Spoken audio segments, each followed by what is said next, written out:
இன்றே டவுன்லோட் செய்து உங்கள் ஃபேவரட் ஷோக்களை என்ஜாய் பண்ணுங்க. டாட், நீங்களாவது இவ்ளோ ஆர்ப்பாட்டம் பண்ணிட்டு நீ எந்த முகத்தை வச்சுட்டு என்கிட்ட பேசுற?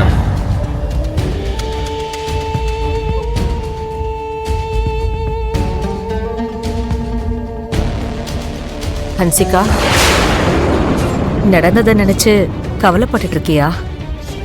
கவலை மட்டும் இல்ல சித்தி, இந்த பூமியை பலக்கிற அளவுக்கு கோவம் வருது அந்த லக்ஷ்மி மேல. அந்த லக்ஷ்மியால எல்லாருக்கும் கோவம் வந்துருச்சு. எல்லாரும் முன்னாடியும் என்ன அவமானப்படுத்தினாங்க. உன் கவலை எனக்கு புரியுது Hansika, but don't worry.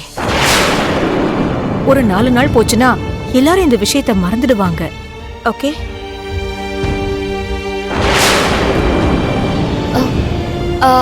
Hansika, உன் அண்ணன் அடிச்சிட்டாருன்னு கவலைப்பட்டு இருக்கியா? உன்னோட அண்ணன் உன்னை அடிக்கிற அளவுக்கு போவாருன்னு நானும் எதிர்பார்க்கவே இல்லை. இப்போ உனக்கு சந்தோஷமா இருக்கா? உன்ன மாதிரி ஆளுங்க என்ன பண்ணுவாங்கன்னு தெரியுமா? கண்ணு முன்னாடி கதை பேசுவாங்க, பின்னாடி போய் குழி தோண்டுவாங்க. இப்போ நான் என்ன பண்ண ஹன்சிகா? எல்லாத்துக்கும் நீதான் காரணம். உன்னாலதான் இந்த வீட்ல என்னைக்கும் நடக்காத கூத்தெல்லாம் நடந்துச்சு. என்னால எப்படி நடந்தது ஹன்சிகா? ஆமா, எல்லாத்துக்கும் காரணம் நீதான். முதல்ல என் அண்ணன் எங்க, நீ எங்க? என் அண்ணன் ஒரு டைமண்ட் மாதிரி, ஆனா நீ ஒரு சாதாரண கலர் கல்லு மாதிரி. உன்னை போய் கூட்டிட்டு வந்து என் அண்ணன் பக்கத்துல உட்கார வச்சிருக்காங்க பாரு.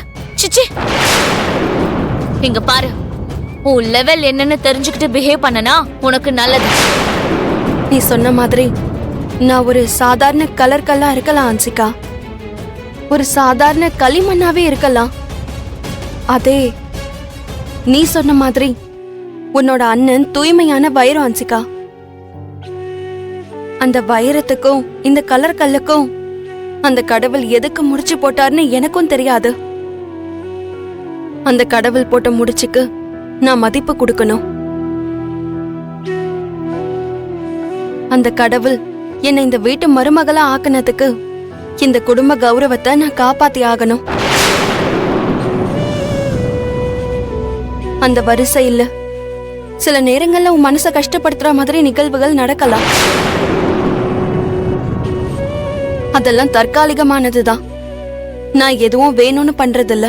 போது நிறுத்திக்க லக்ஷ்மி, ரொம்ப பேசுற. ஒரு சின்ன கேப் கிடைச்சா போதும், அதுக்குள்ள பெரிய மலைய கட்டிடுற. இங்க பாரு, இங்க நாங்க நடந்துக்கிற முறை வேற, எங்க லைஃப் ஸ்டைல் வேற. உன் பட்டிக்காட்டு பழக்க வழக்கங்களை கொண்டு வந்து எங்க மேல திணிக்கணும்னு பாக்காத, புரிஞ்சுதா? மாம், கொஞ்சம் கத்தாம சும்மா இருக்கியா?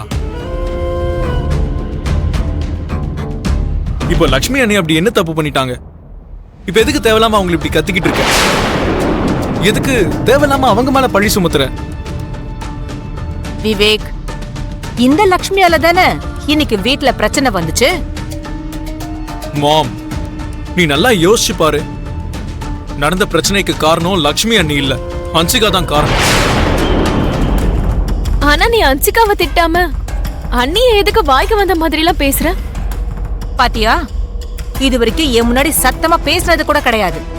இப்போ என்னடான்னா, இந்த லக்ஷ்மி வந்ததுக்கு அப்புறம் என் முன்னாடி இவ்வளவு சத்தம் போட்டு பேசுறீங்க, அப்படித்தானே? வாட் இஸ் திஸ் மாம்? நான் சொன்ன பாயிண்டே நீ புரிஞ்சுக்காம சம்பந்தம் இல்லாம ஸ்டேட்மெண்ட்ஸ்லாம் கொடுத்துக்கிட்டு இருக்க. விவேக், சஞ்சனா, கொஞ்சம் சும்மா இருக்கீங்களா? இது ஒரு சின்ன விஷயம், இதோட விட்டுட்டா முடிஞ்சு போற விஷயம். தேவையில்லாம அதை பெருசாக்காதீங்க. அப்படிலாம் சொல்லாதீங்க அண்ணி. காரணமே இல்லாம ஹன்சிகா தேவையில்லாம உங்களை கண்டபடி திட்டிக்கிட்டு இருக்கா. அதெல்லாம் பாத்துக்கிட்டு எப்படி சும்மா இருக்க முடியும்? இங்க பாரு விவேக், நம்ம எல்லாரும் ஒரு குடும்பம். ஹன்சிகாவோ இல்ல சின்னத்தையோ ஒரு வார்த்தை சொன்னாலும் அதை பொறுத்துக்கிறதுக்கு நான் ரெடியா இருக்கேன். ஒரே குடும்பம்னு இருக்கும்போது ஒருத்தர் நல்லா இருக்கணும்னு இன்னொருத்தர் நினைக்கும் போது இதெல்லாம் நம்ம பெருசா எடுத்துக்க முடியுமா?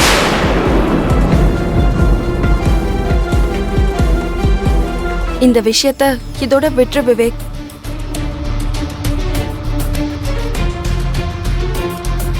பாத்தியா மாம், அது அண்ணியோட குணம். அவங்க நம்ம எல்லார பத்தியும் யோசிக்கிறாங்க, எல்லாரோட வாழ்க்கையும் நல்லா இருக்கணும்னு யோசிச்சுட்டு இருக்காங்க. அன்னிக்கிட்ட நீங்களும் அதை கத்துக்கிட்டா உங்களுக்கும் நல்லது.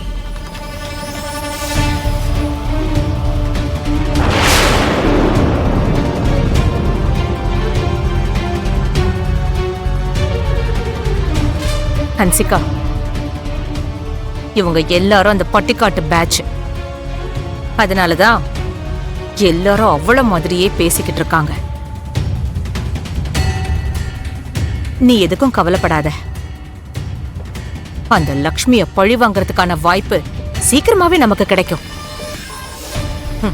அப்போ அப்போ அவளை ஒரு வழி பண்ணலாம்.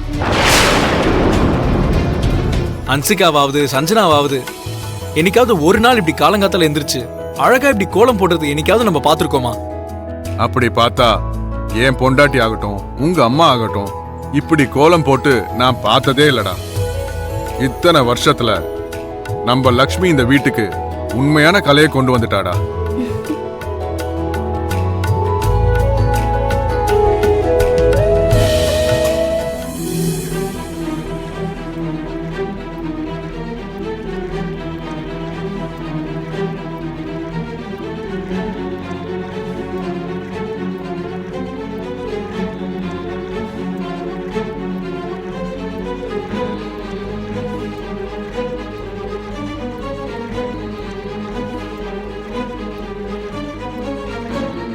அண்ணா, ம், ம்ஹும், ம். பெரியப்பா அண்ணன்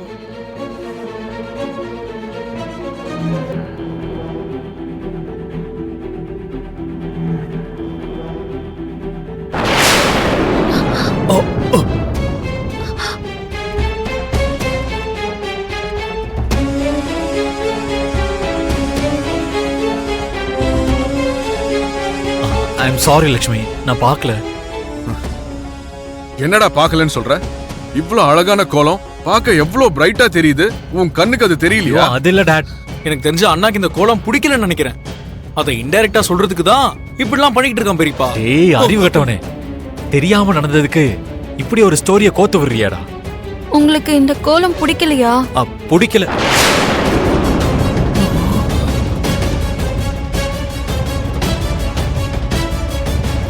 நிஜமாவே பிடிக்கலையா?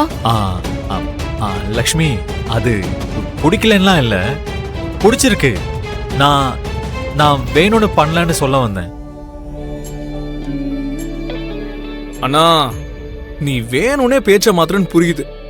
எங்க அண்ணியால அதை கூட புரிஞ்சுக்க முடியாதுன்னு நினைச்சியா என்ன? டேய், நீ மட்டும் இப்ப வாயை மூடல, அந்த 32 பல்லையும் உடைச்சிருவேன்.